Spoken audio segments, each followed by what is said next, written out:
Your kidneys filter your entire blood supply about 40 times a day. Here's exactly what happens inside your body from the moment nutrients enter your bloodstream to the moment waste leaves your urethra. After you eat, nutrients and waste products enter your bloodstream from the small intestine. This mixed blood travels directly toward the kidneys for processing. About a quarter of your total blood flow enters the kidneys through the renal arteries.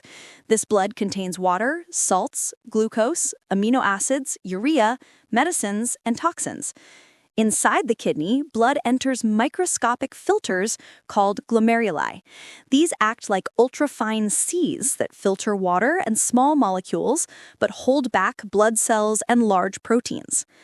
The filtered fluid contains water, sodium, potassium, chloride, urea, creatinine, amino acids, and glucose.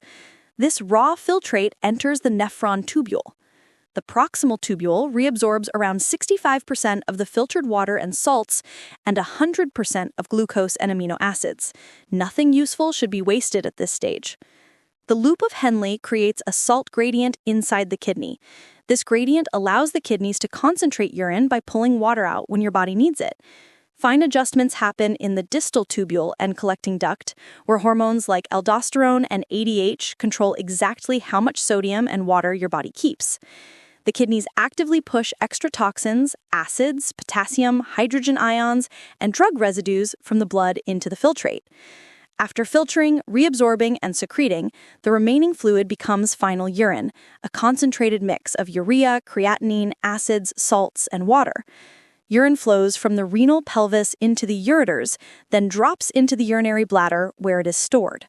When the bladder fills and stretches, it sends signals to the brain.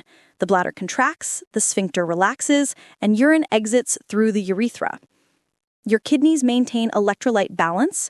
Without them, sodium, potassium, calcium, and acids would rise to toxic levels. They regulate blood pressure by controlling blood volume and releasing renin. They release erythropoietin, which stimulates production of red blood cells in the bone marrow.